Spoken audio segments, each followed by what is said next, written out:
This game sucks and is amazing at the same time, opposed to games like TDS. So from some of my videos, I've seen comments saying Tower Galactica is the most underrated tower defense game and that it's even better than games like TDS. So since TDS is dry, I thought why not try it? And so I did. And I regret it. Kinda. So going in, you're met with a story and have to conquer planets for like democracy or something like that. First map, I noticed the user interface was pretty bad with an oversized upgrade bar, HP bar, as well as the skip button being massive. The tower was pretty bland, but to be honest, like all starter towers tend to be, right? The enemies too were not really that cool, kind of reminding me on all-star tower defense enemies with like the basic animations, you know? The first good thing I noticed, however, was the upgrade bar being pretty unique with individual upgrades and having to spend money to unlock even more upgrades, which is a pretty interesting twist to it. The music also really impressed me, with me just vibing to it the whole game. The boss wave arrived and it was okay looking, but the music just kept me going, like, it's so good. I defeated it and honestly it was probably one of the hardest tutorial games I've had, with me having to sell towers to win. I know the game does not look all that great right now, but let it cook. In the lobby I bought a new tower shock trooper and tried out the next planet. The planet selection was actually pretty cool, by the way.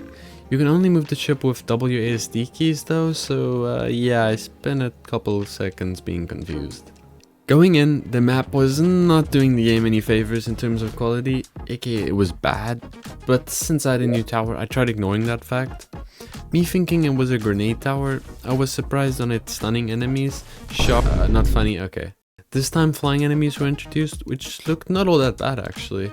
It was quite challenging too, with enemies W keying through my defense multiple times. Everything was fine though until the boss wave where the UFO appeared. Things were not looking that great, but then I sold my front towers to get some money and everything looked fine. The UFO then yeeted out the pilot, which no clipped through the floor, but yeah. It worked out fine in the end. Overall, at this stage I was thinking it had some good parts like the music, story and towers, but overall it was objectively worse than TDS in terms of quality, user interface and a lot more. Map 3, we got a mine map. That was kinda bland looking, but the first waves went smoothly. But then wave 5, a new enemy, Argentate, popped up with poison and damage resistance, which kinda interested me as none of my towers had it just yet. A few waves later a cart spawned, which who could have guessed, spawned more of them. The spawn animation looked really bad though, so it was kinda funny. Some shield guys popped up, but they were basically free money. Wave 10 I got a shield guy but bigger, and yeah, it was really not that bad at this point. I was feeling pretty confident, but yeah, the boss wave came and turns out he had 3000 HP. He was also fast and stunning my towers, so yeah, it was GG go next on that one. I got a new tower, Tranquilizer, and retried it. The cool thing about Tranquilizer is that it has a super slow fire rate, so it sucks against crowds. But once it hits an enemy, they take poison damage which can last up to 60 seconds, which is insane. Definitely one of my favorite towers still. So I tried again, and with some sketchy waves here and there, I finally got to this boss wave. With the help of Tranquilizer shredding the HP over time, its HP got to 300, but yeah.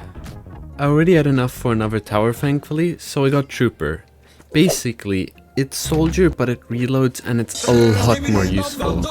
With heavy gunner's insane range, it was super easy until the boss wave. The boss was still W keying through, but with towers spaced out to avoid the stun, I got it in the end. I was busy sweating to place towers, so I was not looking at the boss for optimal recording. Not that you'd know since the map's like dark. I had two options on the next planet, so I chose the top one, but turns out it's like a currency farm, so nothing too new there. I did get a ton of coins even from losing those, so I had enough to even buy the missile launcher. So all I had was one planet left. The map itself was not all that great, but a definite upgrade from the previous ones. Oh yeah, and this guy shows the direction of like the enemy spawn, by the way. It's pretty cool. The early waves were a combination of the previous planets, besides for a few construction enemies. The map made tower placement really easy with its many corners, so it was hard to lose on that. Everything went by smoothly until the boss wave, where sentinels started spawning, which were basically like fallen guardians. Next came the boss with an HP of nearly 20,000 and a scary amount of bullet resistance. Thankfully I had a maxed out tranquilizer up though, so it was chipping away at its HP. It was pretty crazy. And then finally got stopped near the end. Oh, and there was also a lore moment. At this point I was actually really enjoying the game. The progression felt really quick and fell into the middle of Fallen King and Hardcore in terms of difficulty, which was perfect for me. Which, with the added bonus of the story, was quite enjoyable. It somehow does not have the same repetitiveness of other tower defense games that you experience after like playing one of them. Now, the next galaxy is where things start to get really interesting, but not quite yet. I got into the first map and honestly it was easy with the boss not really getting all that far. Now the next map actually proves a challenge with, despite an easy looking map, the enemies leaked a ton, and honestly I don't know how I clutched through with this one by just spamming towers everywhere, but I did. The boss Ruined Prophet itself was fairly easy with it not getting that far.